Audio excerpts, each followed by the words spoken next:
Students, welcome to my YouTube channel. आज मैं आपको पढ़ाने वाली हूँ BA second year third semester cocurricular topic human rights यानी मानव अधिकार। पिछले वीडियो में मैंने आपको ह्यूमन राइट्स से रिलेटिव कुछ क्वेश्चंस बताए थे और आज भी मैं आपको ह्यूमन राइट्स यानी मानव अधिकार से रिलेटिव कुछ क्वेश्चंस बताऊंगी। लेकिन इससे पहले अगर आप चैनल पर नए हो तो प्लीज़ चैनल को सब्सक्राइब करना ना भूलें। तो चलिए स्टार्ट करते हैं। आज का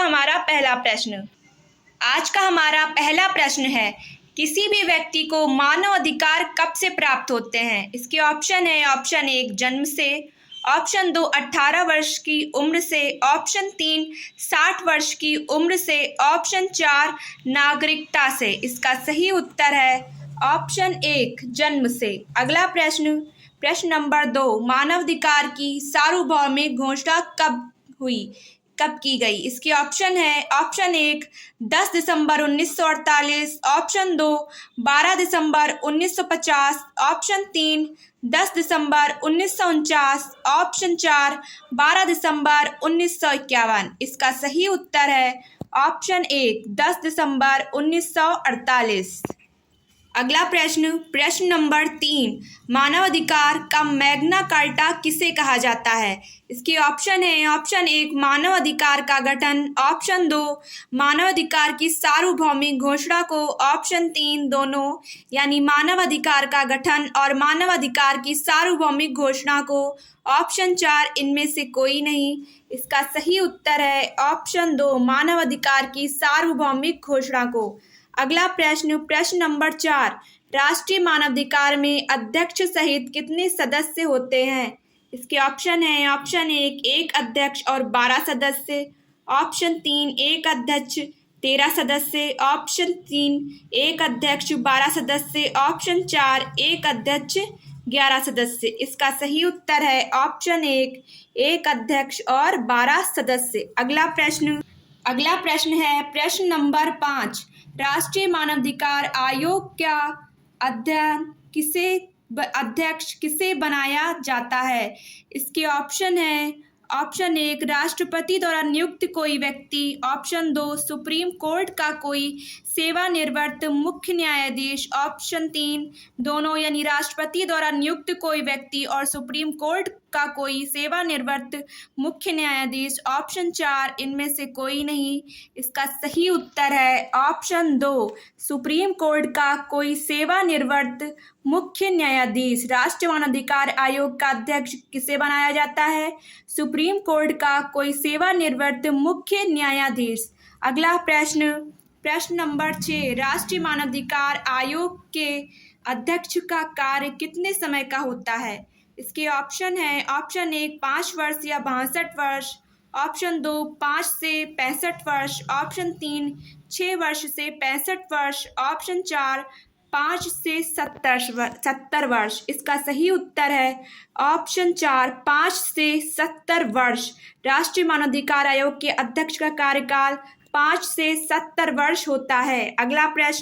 अगला प्रश्न है प्रश्न नंबर 7, राष्ट्रीय मानवाधिकार आयोग के सदस्यों के रूप में अन्य आयोग के अध्यक्ष भी शामिल होते हैं। इसके ऑप्शन है, ऑप्शन 1 राष्ट्रीय अनुसूचित जाति और जनजाति के सदस्य, ऑप्शन 2 बाल अधिकार संरक्षण आयोग के सदस्य, ऑप्शन 3 राष्ट्रीय महिला आयोग की अध्यक्ष, ऑप्शन 4 उक्त सभी। इसका सही उत्तर है ऑप्शन 4 उक्त सभी। अगला प्रश्न नंबर 8, राष्ट्रीय मानवाधिकार आयोग निम्न में से कौन कार्य करता है? इसके ऑप्शन है, ऑप्शन 1 मानवाधिकार उल्लंघनों की जांच करता है, ऑप्शन 2 जेलों और बंदी गृहों की जांच करना, ऑप्शन 3 मानवाधिकार के उल्लंघन के कारणों की समीक्षा करना, ऑप्शन 4 उक्त सभी। इसका सही उत्तर है ऑप्शन 4 उक्त सभी। अगला प्रश्न है प्रश्न नंबर 9, राष्ट्रीय मानवाधिकार आयोग का प्रधान कार्यालय है? इसके ऑप्शन है, option 1 Mumbai, option 2 Lucknow, option 3 Delhi, option 4 Jodhpur. इसका सही उत्तर है ऑप्शन 3 दिल्ली। अगला प्रश्न, प्रश्न नंबर 10, मानव अधिकार दिवस कब मनाया जाता है? इसके ऑप्शन है, ऑप्शन 1 10 नवंबर, ऑप्शन 2 10 दिसंबर, ऑप्शन 3 10 जून, ऑप्शन 4 10 जनवरी। इसका सही उत्तर है ऑप्शन 2 10 दिसंबर। अगला प्रश्न है प्रश्न नंबर 11, मानवाधिकार को किस धारा में परिभाषित किया गया? इसके ऑप्शन है, ऑप्शन 1 धारा 2 घा, ऑप्शन 2 धारा 2 गा, ऑप्शन 3 धारा 2 खा, ऑप्शन 4 धारा 2 का। इसका सही उत्तर है ऑप्शन 1 धारा 2 घा। मानवाधिकार को किस धारा में परिभाषित किया गया? धारा 2 घा में। अगला प्रश्न, प्रश्न नंबर 12, मानवाधिकार संरक्षण अधिनियम की धारा 2A किसे परिभाषित किया जाता है? 2A में किसे परिभाषित किया जाता है? इसके ऑप्शन है, ऑप्शन 1 पिछड़ा वर्ग, ऑप्शन 2 महिला आयोग, ऑप्शन 3 सशस्त्र बल, ऑप्शन 4 उक्त सभी। इसका सही उत्तर है ऑप्शन 2 महिला आयोग। मानवाधिकार संरक्षण अधिनियम की धारा 2A में महिला आयोग को परिभाषित किया जाता है। अगला प्रश्न है प्रश्न नंबर 13, मानवाधिकार संरक्षण अधिनियम 1993 का विस्तार है। इसके ऑप्शन है, ऑप्शन 1 संपूर्ण भारत पर, ऑप्शन 2 जम्मू कश्मीर पर, ऑप्शन 3 दोनों यानी संपूर्ण भारत और जम्मू कश्मीर पर, ऑप्शन 4 इनमें से कोई नहीं। इसका सही उत्तर है ऑप्शन 1 संपूर्ण भारत पर। अगला प्रश्न, प्रश्न नंबर 14, राष्ट्रीय मानवाधिकार आयोग के गठन को किस धारा में परिभाषित किया गया है? इसके ऑप्शन है, ऑप्शन 1 धारा 3, ऑप्शन 2 धारा 4, ऑप्शन 3 धारा 5, ऑप्शन 4 धारा 6। इसका सही उत्तर है ऑप्शन 1 धारा 3। राष्ट्रीय मानवाधिकार आयोग के गठन को किस धारा में परिभाषित किया गया है? धारा 3 में। अगला प्रश्न, प्रश्न नंबर 15, मानवाधिकार संरक्षण संशोधन अधिनियम 2019 लागू हुआ। इसके ऑप्शन है, ऑप्शन 1 2 अगस्त 2019, ऑप्शन 2 5 अगस्त 2019, ऑप्शन 3 10 दिसंबर 2019, ऑप्शन 4 12 दिसंबर 2019। इसका सही उत्तर है ऑप्शन 1 2 अगस्त 2019। मानवाधिकार संरक्षण संशोधन अधिनियम 2019 2 अगस्त 2019 को लागू हुआ। अगला प्रश्न, प्रश्न नंबर 16, मानवाधिकार संरक्षण अधिनियम 1993 की किस धारा के तहत राष्ट्रपति अध्यक्ष और अन्य सदस्यों को हटा सकता है? इसके ऑप्शन है, ऑप्शन 1 धारा 3, ऑप्शन 2 धारा 4, ऑप्शन 3 धारा 5, ऑप्शन 4 धारा 6। इसका सही उत्तर है ऑप्शन 3 धारा 5। अगला प्रश्न, प्रश्न नंबर 17, मानवाधिकार संरक्षण अधिनियम 1993 को राष्ट्रपति की स्वीकृति कब मिली? इसके ऑप्शन है, ऑप्शन 1 8 जनवरी 1993, ऑप्शन 2 8 जनवरी 1994, ऑप्शन 3 12 अक्टूबर 1993, ऑप्शन 4 12 अक्टूबर 1994। इसका सही उत्तर है ऑप्शन 2 8 जनवरी 1994। मानवाधिकार संरक्षण अधिनियम 1993 को राष्ट्रपति की स्वीकृति 8 जनवरी 1994 में मिली। अगला प्रश्न है प्रश्न नंबर 18, राष्ट्रीय मानवाधिकार आयोग के कार्य और व्यक्तियों का उल्लेख किस धारा में है? इसके ऑप्शन है, ऑप्शन 1 धारा 12, ऑप्शन 2 धारा 13, ऑप्शन 3 दोनों, ऑप्शन 4 धारा 14। इसका सही उत्तर है ऑप्शन 3 दोनों यानी धारा 12 और धारा 13। अगला प्रश्न, प्रश्न नंबर 19, किस धारा के तहत राज्य आयोग के अध्यक्ष और सदस्यों को पद मुक्त किया जा सकता है? इसके ऑप्शन हैं, ऑप्शन 1 धारा 22, ऑप्शन 2 धारा 23, ऑप्शन 3 धारा 24, ऑप्शन 4 धारा 25। इसका सही उत्तर है ऑप्शन 2 धारा 23। अगला प्रश्न, प्रश्न नंबर 20, राष्ट्रीय मानवाधिकार आयोग के अध्यक्ष की नियुक्ति कौन करता है? इसके ऑप्शन है ऑप्शन एक प्रधानमंत्री, ऑप्शन दो राष्ट्रपति, ऑप्शन तीन राज्यपाल, ऑप्शन चार गृह मंत्री। इसका सही उत्तर है ऑप्शन दो राष्ट्रपति। अगला प्रश्न प्रश्न नंबर 21, संविधान के किस अनुच्छेद के तहत मानवाधिकार संरक्षण अध्यादेश जारी किया गया? इसके ऑप्शन है ऑप्शन एक अनुच्छेद 122, ऑप्शन दो अनुच्छेद 123, ऑप्शन तीन अनुच्छेद 124, ऑप्शन चार अनुच्छेद 125। इसका सही उत्तर है ऑप्शन दो अनुच्छेद 123। अगला प्रश्न प्रश्न नंबर 22, विशेष लीग अभियोजक की नियुक्ति किसके द्वारा की जाती है? इसके ऑप्शन है ऑप्शन एक केंद्र सरकार, ऑप्शन दो राज्य सरकार, ऑप्शन तीन राष्ट्रपति, ऑप्शन चार राज्यपाल। इसका सही उत्तर है ऑप्शन दो राज्य सरकार। अगला प्रश्न प्रश्न नंबर 23, मानवाधिकार संरक्षण अधिनियम 1993 को हाल ही में किस वर्ष संशोधित किया गया? इसके ऑप्शन है ऑप्शन एक 2018, ऑप्शन दो 2019, ऑप्शन तीन 2022, ऑप्शन चार 2024। इसका सही उत्तर है ऑप्शन दो 2019। अगला प्रश्न प्रश्न नंबर 24, भारतीय संविधान के तहत मानवाधिकार को किस रूप में शामिल किया गया है? इसके ऑप्शन है ऑप्शन एक मूल अधिकार, ऑप्शन दो मूल कर्तव्य, ऑप्शन तीन नीति निर्देशक तत्व, ऑप्शन चार उक्त सभी। इसका सही उत्तर है ऑप्शन एक मूल अधिकार। अगला प्रश्न मानवाधिकार संरक्षण अधिनियम संशोधन अधिनियम 2019 की धारा 26 का किससे संबंधित है? इसके ऑप्शन है ऑप्शन एक सशस्त्र बल, ऑप्शन दो राष्ट्रीय पिछड़ा वर्ग आयोग, ऑप्शन तीन अल्पसंख्यक आयोग, ऑप्शन चार अनुसूचित जाति आयोग। इसका सही उत्तर है ऑप्शन दो राष्ट्रीय पिछड़ा वर्ग आयोग। अगला प्रश्न प्रश्न नंबर 26, मानवाधिकार संरक्षण अधिनियम 2019 की धारा का किससे संबंधित है? इसके ऑप्शन है ऑप्शन एक राष्ट्रीय बालक अधिकार संरक्षण आयोग, ऑप्शन दो अनुसूचित जाति, ऑप्शन तीन महिला आयोग, ऑप्शन चार उक्त सभी। इसका सही उत्तर है ऑप्शन एक राष्ट्रीय बालक अधिकार संरक्षण आयोग।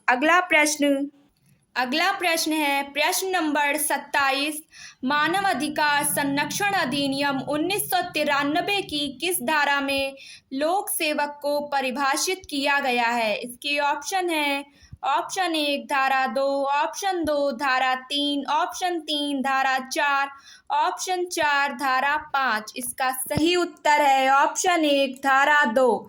अगला प्रश्न प्रश्न नंबर 28, राष्ट्रीय मानवाधिकार आयोग में कुल कितने सदस्य होते हैं? इसके ऑप्शन है ऑप्शन एक अध्यक्ष 12 सदस्य, ऑप्शन दो अध्यक्ष 13 सदस्य, ऑप्शन तीन एक अध्यक्ष 6 सदस्य, ऑप्शन चार एक अध्यक्ष 5 सदस्य। इसका सही उत्तर है ऑप्शन एक अध्यक्ष 12 सदस्य। अगला प्रश्न प्रश्न नंबर 29, मानवाधिकार न्यायालय को किस धारा में परिभाषित किया गया है? इसके ऑप्शन है ऑप्शन एक धारा 2E, ऑप्शन दो धारा 2D, ऑप्शन तीन धारा 2C, ऑप्शन चार धारा 2F। इसका सही उत्तर है ऑप्शन एक धारा 2E। मानवाधिकार न्यायालय को धारा 2E में परिभाषित किया गया है। अगला प्रश्न प्रश्न नंबर 30, अंतर्राष्ट्रीय प्रसंविदा को किस धारा में परिभाषित किया गया? अंतर्राष्ट्रीय प्रसंविदा को किस धारा में परिभाषित किया गया है? इसके ऑप्शन है ऑप्शन एक धारा 2E, ऑप्शन दो धारा 2D, ऑप्शन तीन धारा 2C, ऑप्शन चार धारा 2F। इसका सही उत्तर है ऑप्शन चार धारा 2F। अगला प्रश्न मानवाधिकारों का प्रथम अंतर्राष्ट्रीय सम्मेलन कहाँ हुआ? इसके ऑप्शन है ऑप्शन एक तेहरान, ऑप्शन दो लेबनान, ऑप्शन तीन रोम, ऑप्शन चार इटली। इसका सही उत्तर है ऑप्शन एक तेहरान। मानव अधिकारों का प्रथम अंतर्राष्ट्रीय सम्मेलन तेहरान में हुआ। अगला प्रश्न, प्रश्न नंबर 32, वार्षिक प्रतिवेदन प्रतिवर्ष राज्य मानवाधिकार आयोग किसे भेजता है? इसके ऑप्शन है, ऑप्शन 1 राज्य सरकार, ऑप्शन 2 केंद्र सरकार, ऑप्शन 3 राष्ट्रपति, ऑप्शन 4 लोकसभा। इसका सही उत्तर है ऑप्शन 1 राज्य सरकार।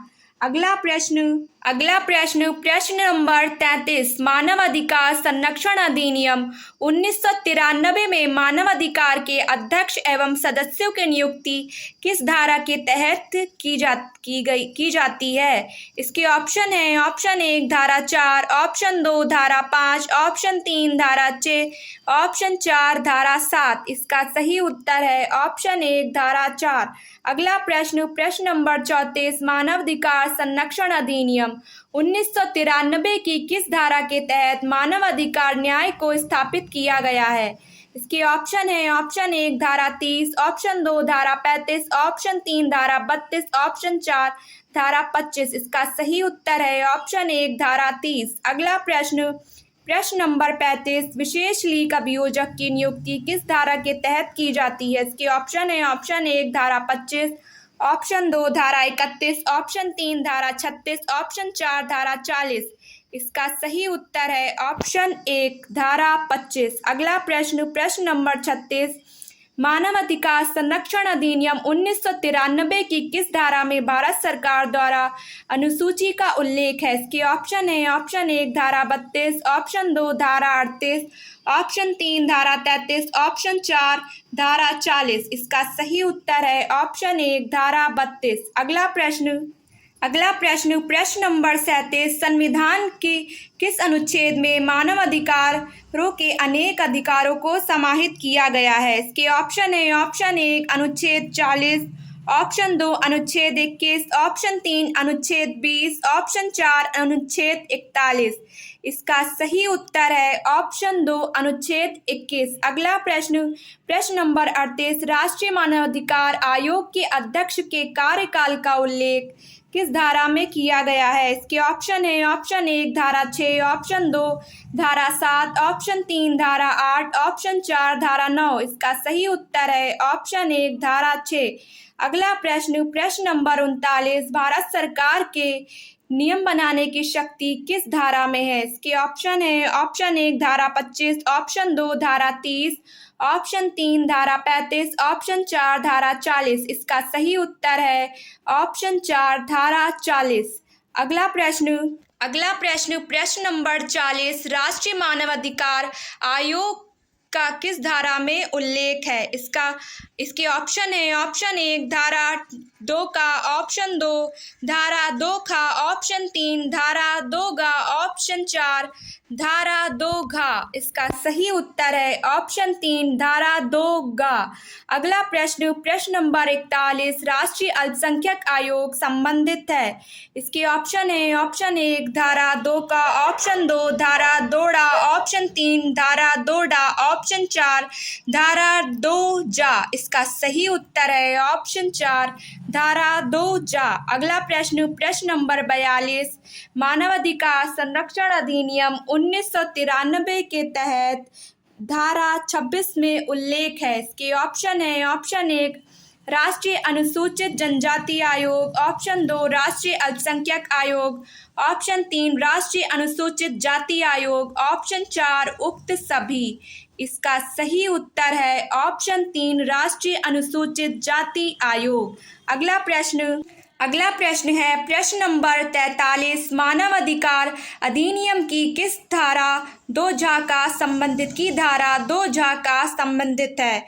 इसके ऑप्शन है, ऑप्शन 1 राष्ट्रीय अनुसूचित जनजाति आयोग, ऑप्शन 2 राष्ट्रीय अल्पसंख्यक आयोग, ऑप्शन 3 राष्ट्रीय अनुसूचित जाति आयोग, ऑप्शन 4 पिछड़ा वर्ग आयोग। इसका सही उत्तर है ऑप्शन 1 राष्ट्रीय अनुसूचित जनजाति आयोग। अगला प्रश्न, प्रश्न नंबर 44, मानवाधिकार अधिनियम की धारा 2A संबंधित है। इसके ऑप्शन है, ऑप्शन 1 राष्ट्रीय महिला आयोग, ऑप्शन 2 राष्ट्रीय अनुसूचित जाति आयोग, ऑप्शन 3 दोनों, ऑप्शन 4 इनमें से कोई नहीं। इसका सही उत्तर है ऑप्शन 1 राष्ट्रीय महिला आयोग। अगला प्रश्न प्रश्न नंबर 45। राष्ट्रीय मानवाधिकार आयोग में 3 सदस्यों में एक महिला सदस्य अवश्य होगी जिसे मानवाधिकार का ज्ञान हो या किस संशोधन के तहत जोड़ा गया। इसके ऑप्शन है ऑप्शन 1 2010, ऑप्शन 2 2019, ऑप्शन 3 1999, ऑप्शन 4 1993। इसका सही उत्तर है ऑप्शन 2 2019। अगला प्रश्न प्रश्न नंबर 46। संशोधन 2019 के तहत जोड़ा गया है। इसके ऑप्शन है ऑप्शन 1 दिव्यांगजनों के लिए मुख्य आयोग, ऑप्शन 2 वृद्धजनों के लिए आयोग, ऑप्शन 3 दोनों, ऑप्शन 4 कोई नहीं। इसका सही उत्तर है ऑप्शन 1 दिव्यांगजनों के लिए मुख्य आयोग। अगला प्रश्न प्रश्न नंबर 47। कार्यवाहक अध्यक्ष की नियुक्ति किस धारा से संबंधित है। इसके ऑप्शन है ऑप्शन 1 धारा 5, ऑप्शन 2 धारा 7, ऑप्शन 3 धारा 9, ऑप्शन 4 धारा 11। इसका सही उत्तर है ऑप्शन 2 धारा 7। अगला प्रश्न प्रश्न नंबर 48। राष्ट्रीय मानवाधिकार आयोग की अध्यक्ष की योग्यता किस धारा में दिया गया है। इसके ऑप्शन है ऑप्शन 1 धारा 5, ऑप्शन 2 धारा 4, ऑप्शन 3 धारा 3, ऑप्शन 4 धारा 2। इसका सही उत्तर है ऑप्शन 3 धारा 3। अगला प्रश्न है प्रश्न नंबर 49। सर्वप्रथम किन देशों में मानव अधिकारों को मान्यता मिली। इसके ऑप्शन है ऑप्शन 1 अफ्रीकी, ऑप्शन 2 अमेरिकी, ऑप्शन 3 भारत, ऑप्शन 4 ग्रीक।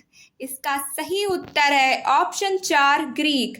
सर्वप्रथम किन देशों में मानव अधिकारों को मान्यता मिली। ग्रीक देश में सर्वप्रथम मानव अधिकार को मान्यता मिली। अगला प्रश्न प्रश्न नंबर 50। किस धारा के द्वारा मानव अधिकार आयोग संरक्षण अध्यादेश निर्देशित किया गया। इसके ऑप्शन है ऑप्शन 1 धारा 39, ऑप्शन 2 धारा 42, ऑप्शन 3 धारा 43, ऑप्शन 4 धारा 50। इसका सही उत्तर है ऑप्शन 3 धारा 43। धारा 43 के द्वारा मानव अधिकार आयोग संरक्षण अध्यादेश निर्देशित किया गया। अगला प्रश्न प्रश्न नंबर 51। कौन सी धारा के तहत राज्य आयोग अपनी विशेष प्रतिवेदन राज्य सरकार को प्रस्तुत करता है। इसके ऑप्शन है ऑप्शन 1 धारा 26, ऑप्शन 2 धारा 28, ऑप्शन 3 धारा 30, ऑप्शन 4 धारा 32। इसका सही उत्तर है ऑप्शन 2 धारा 28। धारा 28 के तहत राज्य आयोग अपनी विशेष प्रतिवेदन राज्य सरकार को प्रस्तुत करता है। अगला प्रश्न प्रश्न नंबर 52। किस धारा के तहत महासचिव की नियुक्ति संभव है। इसके ऑप्शन है ऑप्शन 1 धारा 9, ऑप्शन 2 धारा 9A, ऑप्शन 3 धारा 11, ऑप्शन 4 धारा 11A। इसका सही उत्तर है ऑप्शन 3 धारा 11। धारा 11 के तहत महासचिव की नियुक्ति संभव है। अगला प्रश्न प्रश्न नंबर 53। किसी मामले में जांच पूरी हो जाने के बाद आयोग किस धारा के तहत कदम उठा सकता है। इसके ऑप्शन है ऑप्शन 1 धारा 18, ऑप्शन 2 धारा 17, ऑप्शन 3 धारा 16, ऑप्शन 4 धारा 15। इसका सही उत्तर है ऑप्शन 1 धारा 18। अगला प्रश्न प्रश्न नंबर 54। ह्यूमन राइट्स वॉच एक अंतर्राष्ट्रीय मानवाधिकार संगठन है। इसकी स्थापना कब और कहाँ हुई। इसके ऑप्शन है option 1 1975 New York, option 2 1978 New York, option 3 1966 रूस, ऑप्शन 4 1977 रोम। इसका सही उत्तर है ऑप्शन 2 1978 न्यूयॉर्क। अगला प्रश्न प्रश्न नंबर 55। राष्ट्रीय मानवाधिकार आयोग के मुख्य कार्यकारी अधिकारी को क्या कहते हैं। इसके ऑप्शन है ऑप्शन 1 राष्ट्रपति, ऑप्शन 2 प्रधानमंत्री, ऑप्शन 3 महासचिव, ऑप्शन 4 गृह मंत्री। इसका सही उत्तर है ऑप्शन 3 महासचिव। राष्ट्रीय मानवाधिकार आयोग के मुख्य कार्यकारी अधिकारी को महासचिव कहा जाता है। अगला प्रश्न प्रश्न नंबर 56। जिले में स्थापित जिला एवं सत्र न्यायालय को मानवाधिकार के रूप में कार्य करने के लिए प्राधिकृत कौन करता है? इसके ऑप्शन है ऑप्शन एक राज्य सरकार संशोधित राज्य के मुख्य न्यायाधीश के परामर्श पर, ऑप्शन दो राष्ट्रपति, ऑप्शन तीन न्यायाधीश, ऑप्शन चार महासचिव। इसका सही उत्तर है ऑप्शन एक राज्य सरकार संशोधित राज्य के मुख्य न्यायाधीश के परामर्श पर। अगला प्रश्न प्रश्न नंबर 57 राष्ट्रीय मानवाधिकार के सदस्य माने जाते हैं। इसके ऑप्शन है ऑप्शन एक राष्ट्रीय पिछड़ा वर्ग के सदस्य, ऑप्शन दो राष्ट्रीय महिला आयोग के सदस्य, ऑप्शन तीन राष्ट्रीय अल्पसंख्यक आयोग के सदस्य अध्यक्ष, ऑप्शन चार उक्त सभी। इसका सही उत्तर है ऑप्शन चार उक्त सभी, यानी राष्ट्रीय पिछड़ा वर्ग के अध्यक्ष और राष्ट्रीय महिला आयोग के अध्यक्ष और राष्ट्रीय अल्पसंख्यक आयोग के अध्यक्ष। अगला प्रश्न नंबर 58 राष्ट्रीय आयोग में गैर न्यायिक सदस्य होते हैं। इसके ऑप्शन है ऑप्शन एक 4, ऑप्शन 2, ऑप्शन 3, ऑप्शन 4, 6। इसका सही उत्तर है ऑप्शन 3। राष्ट्रीय आयोग में गैर न्यायिक 3 सदस्य होते हैं। अगला प्रश्न है प्रश्न नंबर 59 मानवाधिकार आयोग में पुनः नियुक्ति का पात्र होगा। इसके ऑप्शन है ऑप्शन एक राष्ट्रपति, ऑप्शन 2 अध्यक्ष, ऑप्शन 3 सदस्य, ऑप्शन 4 सेकंड और थर्ड दोनों यानी अध्यक्ष और सदस्य दोनों। इसका सही उत्तर है ऑप्शन 4 सेकंड और थर्ड दोनों। मानवाधिकार आयोग में पुनः नियुक्ति का पात्र अध्यक्ष और सदस्य दोनों ही होंगे। अगला प्रश्न नंबर 60 ह्यूमन राइट्स का मतलब है। इसके ऑप्शन है ऑप्शन एक महिला अधिकार, ऑप्शन 2 मानव अधिकार, ऑप्शन 3 दोनों महिला अधिकार और मानव अधिकार दोनों, ऑप्शन 4 इनमें से कोई नहीं। इसका सही उत्तर है ऑप्शन 2 मानव अधिकार। ह्यूमन राइट्स का क्या मतलब होता है? मानव अधिकार। तो स्टूडेंट्स, अगर आपको मेरी वीडियो अच्छी लगी तो प्लीज़ वीडियो को लाइक और चैनल को सब्सक्राइब करना ना भूलें। मिलते हैं आपसे अगली वीडियो में, तब तक के लिए गुड बाय।